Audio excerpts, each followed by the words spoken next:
On this edition of Shelby This Week, the county is moving forward on demolition. We'll take you to the site of the sinkhole where 2 homes were just demolished, and the new funding that could be coming to the county from the state. And more developments. As buildings go up, we're keeping you informed on what they're going to be. Find out what's being built on Van Dyke. Lindsay? Does daylight saving time really affect you that much? Coming up, how it could be having adverse effects on your health. And 200 years in the making, how Macomb County is planning to celebrate its big bicentennial birthday. All of these stories and many more right now.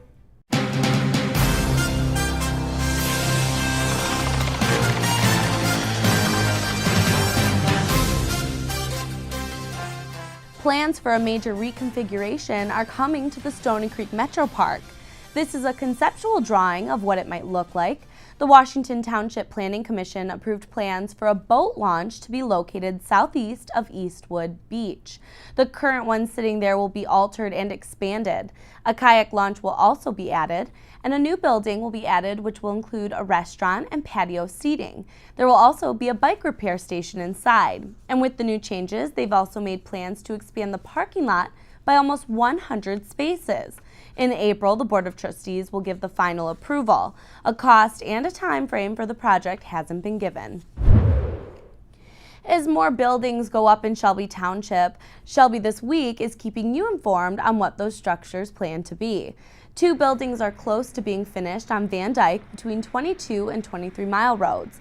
The smaller of the 2 buildings do not have any committed tenants at this time, and township officials say it's too early to speculate who will end up inside. But the larger of the 2 will be where Da Francesco's will be moving to. Right now the restaurant is located in the strip mall on the other side, but they'll be moving into their new building once it's finished. Crews continue to work diligently through rain and cold weather as reconstruction ramps up on M59. For the past couple weeks, contractors have excavated the temporary roadway and placed sand and a base that goes under the temporary pavement. Electrical crews are prepping to install temporary signals. And the tree and plant removal phase has just finished, but when the construction is over, more than 10,000 plants, trees, and flowers will be added. County Executive Mark Hackel commented on the progress being made for the major road project and said patience is key. So the reality is, how do we fix what we've got? And that's exactly what's taking place. So, that area from Hayes on down to Van Dyke is going to be a congestion for an entire year. It's going to be problematic for the businesses, although we're going to try to give them that access and people access, but realize during those peak rush hour times, you're not going very far or very fast. So be patient, be tolerant, or find an alternate route. Crews will continue to place wood poles for the new temporary signals and patch the road. If you'd like to follow the construction more closely, you can head to movingmacomb.org. It's hard to believe, but Macomb County is turning 200 years old, and that means a lot of planning needs to be done. The county held a meeting for anyone to gather and talk about their hopes to see how the county celebrates its bicentennial. County Executive Mark Hackel says this is a great opportunity to really showcase our rich history. Having the ability to really spearhead an opportunity for people to celebrate our rich history and get people to recognize, where they live, work, or play, what really happened back 200 years ago, leading up to where we are at today. So suggestions ranged from a parade to reenactors to a souvenir booklet highlighting major accomplishments in Macomb County. And for Executive Hackel, there's plenty of accomplishments he's proud of here in the county. There's a certain characteristics in the people that really made up Macomb County, starting with Alexander Macomb, knowing that the Wright brothers were out at Selfridge Airfield, and then you look at the history of the development when it comes to General Motors and the Ford foundations, and you're looking at it and you're thinking to yourself, really, what was this country made on, but really more importantly, Macomb County. How did Macomb County form over those 200 years based upon the formation of this country here in the United States? So it's really interesting because we can read about certain things in our history books, but they're not specific to Macomb County. They're based upon either the state of Michigan or the country as a whole. So really, I think we're going to learn a lot as we go through this process to help celebrate. They're right now seeking individuals and advocacy groups interested in joining the Macomb County Bicentennial Advisory Council to coordinate and initiate festivities. The bicentennial anniversary will be celebrated in 2018. The U.S. Census released new numbers for population changes, and a lot of surrounding Detroit areas saw growth. One of the fastest growing Michigan counties is Kent County, which is home to Grand Rapids, and that saw 1% gain in population. Wayne County saw a decline of 0.44%, but Oakland County grew 0.3%, and Macomb County grew 0.4% in population. The fastest growing areas in the U.S. were mostly in Utah, Texas, and Iowa. In a new executive order, Governor Rick Snyder created the Child Lead Exposure Elimination Commission in Michigan to fight against lead exposure, and a Macomb County official was chosen to serve on that commission. Bill Rodella is the director of the Macomb County Health Department. He will serve on the commission, which will focus on implementing recommendations made by the Child Lead Poisoning Elimination Board, and it will also monitor the state's efforts to eliminate lead exposure. After their initial terms are up in December, members will serve another 4-year term. 2 homes are leveled today after being condemned to the interceptor collapse that caused a sinkhole in Fraser. 3 homes were officially condemned, but 2 had to be demolished earlier this month. Meanwhile, the Michigan House approved a funding bill to address the health and safety issues related to the emergency. The bill includes $3 million from the state to help protect the people, the property, and environment from potential sewage overflow as the crews continue to work on the sinkhole and everything around it. The bill approved by the House now goes to the Senate for consideration. This demolition phase was just one phase of the work. The county expects an inspection report to come in the next couple months to determine whether or not even more work needs to be done in order to put the community through something like this again. As we all adjust to the time change, daylight saving time has been a big conversation on Capitol Hill. Our Lindsay Cameron went to Lansing to see what lawmakers want done when it comes to switching out the clocks twice a year. Twice a year we have to drag ourselves out of bed to pull out a chair in order to set the time on our clocks. Or if you're anything like me, you have no idea how to actually change the time in your car or microwave, so you just end up leaving the time wrong for half the year. Now, all of that may seem like an unnecessary nuisance, but when this practice began, it saved billions of dollars. Daylight saving time began in the United States in 1918 during World War I as an energy saver. The idea being if it was lighter later, people would use less electricity. Lawmakers abolished it 7 months later. President Roosevelt reintroduced daylight saving time during World War II to save energy, ending again after the war. In 1966, the Federal Uniform Time Act brought the concept back one last time to conserve energy. But now in 2017, with our significantly more efficient energies, people view daylight savings time as just a reason they have to wake up earlier.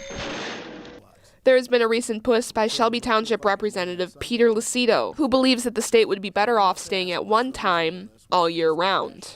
If we stay on daylight savings time, which we are right now, 1 hour ahead, we will have that opportunity to go ahead and have 9 months out of the year, if not close to 9.5, where we have extra sun for the recreationalists.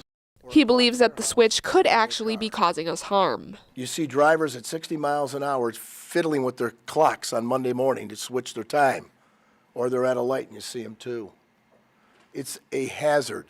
The representative says that traffic accidents go up after the clock changed and workers are less productive from changed sleep habits, all because of daylight saving time.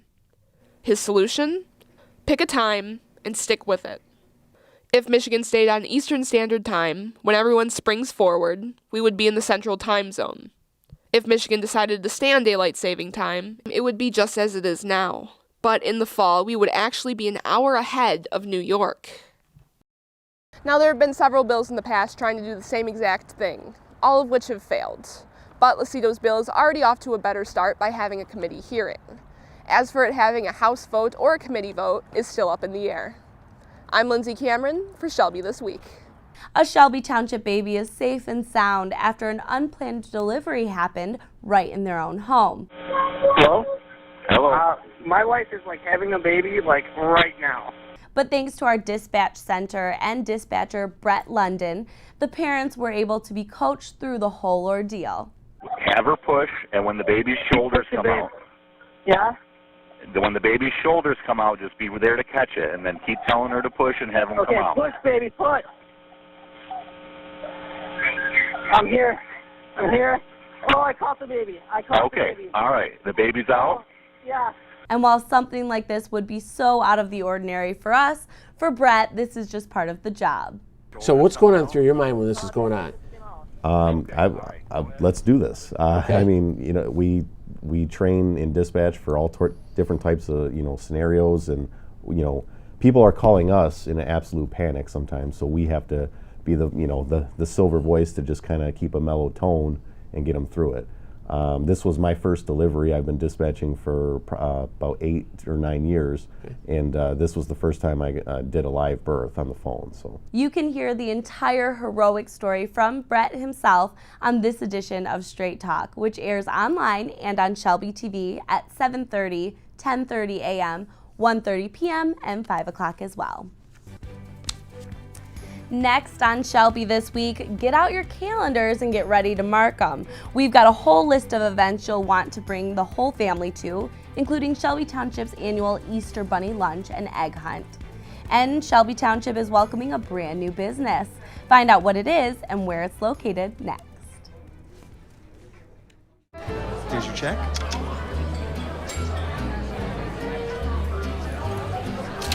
Oh, you got it. You know, since I got rid of my car, I really enjoy walking. Okay. Got it. Getting pulled over for buzz driving could cost you around $10,000 in fines, legal fees, and increased insurance rates. Oh, you're home early. You live with your mom? That'll set your game back a few years. Buzzed, busted, and broke. Because buzz driving is drunk driving. Welcome back. It's time to get out your calendars because we have a lot of events coming up in the township that will be fun for the whole family. Starting with the second annual Run the Creek Glow Run. 100% of the proceeds for the 5K walk and run will go to various Macomb County charities. It takes place at Cherry Creek Golf Course. The race is on Friday, April 21st, and registration opens at 7 p.m. The kids run starts at 8 and the adult run starts at 8:15. Registration for the event can be found at our Shelby TV Facebook page. And with Easter coming up, there are plenty of fun holiday events planned for the township, starting with the Easter Bunny Lunch. The Township Parks and Recreation Department will host the lunch at the Shelby Community Center on Saturday, April 8th at 11 a.m. Enjoy pizza and salad while a surprise entertainer performs, which is geared towards kids ages 10 and under. For residents, tickets cost $7, and for non-residents, $12. You must reserve your tickets with the Parks and Recreation Department. And directly following the lunch will be an Easter egg scramble. The hunt will be at Riverbends Park, and the Easter Bunny will be there as well.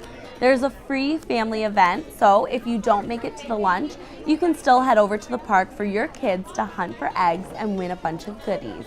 Ages 3 to 5 will hunt for eggs at 1 o'clock, and ages 6 to 10 will hunt at 2. The egg scramble is held rain or shine.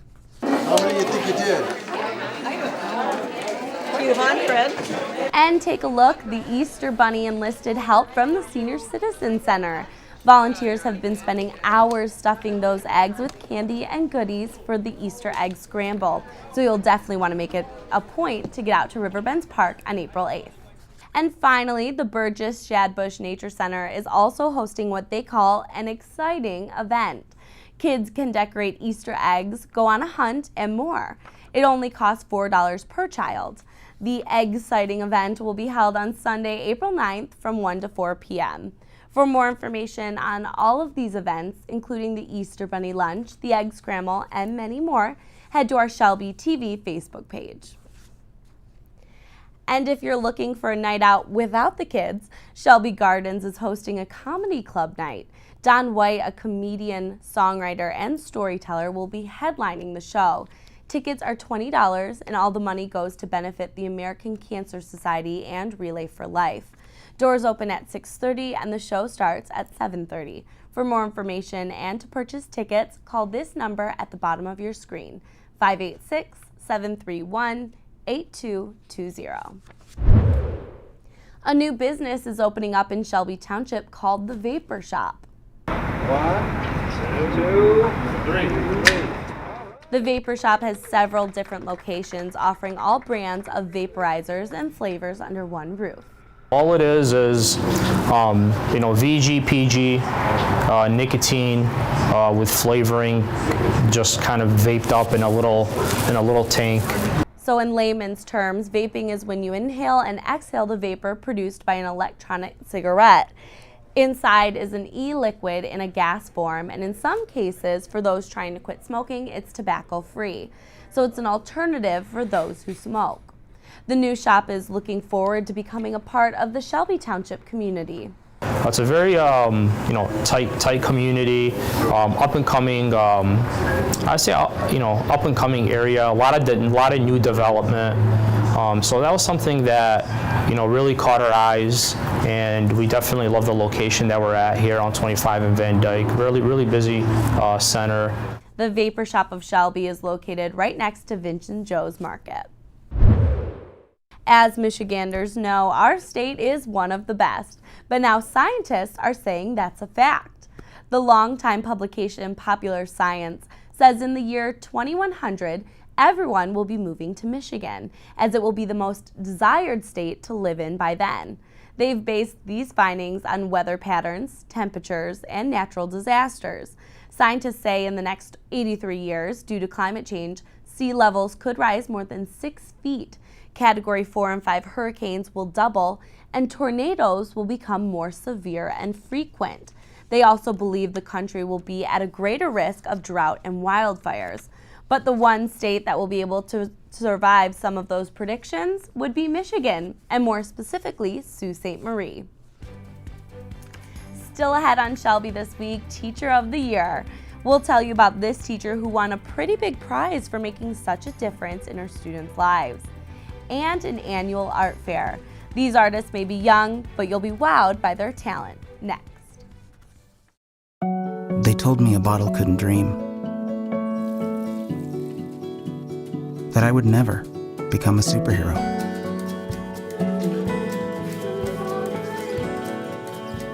But I learned how to fly. Just to come back in a new disguise. And be the hero that I've always wanted to be.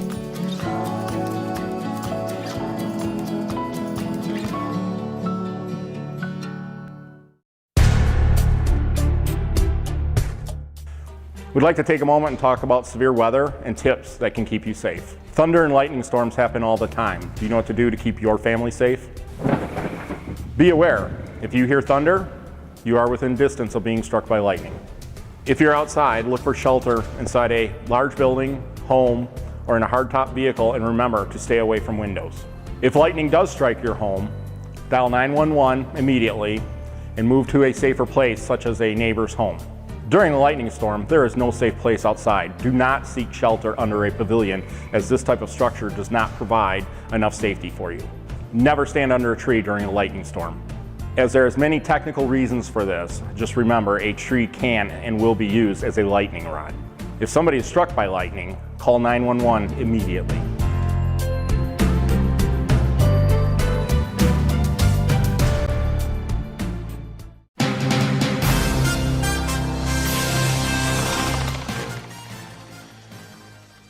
As March Reading Month comes to an end, some students at one elementary school got quite the treat. Their Celebrity Reading Month reader was none other than Macomb County Executive Mark Hackle. He took time out of his busy day to read to the elementary students at Avalon Elementary School in St. Clair Shores. A 40-year veteran educator was just named Utica Community Schools Teacher of the Year. Zeta Burton teaches 5th grade at Havel Elementary School. Burton has taught upper elementary since 1977. She's also a graduate of UCS. She was also named the 2016 Elementary Economics Educator of the Year by the Michigan Council on Economic Education. District officials say she was chosen due to the positive impact she's had on her students, her enthusiasm, and her deep roots in the community. Burton won a brand new black Mustang as part of her award from the Suburban Collection. Other teachers honored this year include Nicole West from Jeanette Junior High as Junior High Teacher of the Year, and Scott Spry from the Utica Center for Science Industry, who was named the High School Teacher of the Year. And some of the best artists are right here in Macomb County, and they're still in school. Shelby TV's Stacy Sansatera takes us inside the Utica Community Schools Art Fair to see all of the art, from paintings to photography to sculptures. When you're outside, you're looking up at a tree. Addison is in 2nd grade at Beacon Tree Elementary and the winner of a Superintendent's Choice Award. My artwork is called The Sky Through the Tree. Addison is one of hundreds in the building with original artwork for the public to see. But this is all about encouraging kids like Addison to be creative. What art does for a kid is it connects all of the rest of what they're learning as well as what's in them to come out anyways. It's a great way to communicate their ideas, their expressions, their feelings, their hopes in a tangible way that maybe there aren't words for. I like art because you get to use the colors that you want and you get to draw what you want. And the Utica Community Schools Art Show is a wonderful opportunity to exhibit hundreds of various media created by the talented students at UCS under the direction of dedicated art educators. We're super excited to be here with our 2017 district-wide art show. So kindergarten through 12th grade artwork is represented in this entire building. And with an eclectic display of artwork, inspiration comes from a variety of places. My artwork is inspired by the Mayan culture. It has little dots that's called pointillism. Each teacher individually with their own program very objectively selects artwork that follows the criteria that's initially required for their art experience or art lesson, and it's representing the best of those students from that school. And sometimes the best comes from a place within. I think that we're all born innately with the need and desire to create. A desire combined with trial and error. Failure leads to success. You can use it because if you mess up on something, you can just try again. Art education is a vital part of a complete K-12 education. And most of all, it makes kids like Addison happy, excited. For Shelby This Week, I'm Stacy Sansatera. And that's it for us here at Shelby This Week. You can watch us all the time on shelbytv.org. And don't forget to like us on Facebook. Just search Shelby TV. We'll leave you now with more scenes and more art from the UCS Art Fair. Thanks for watching.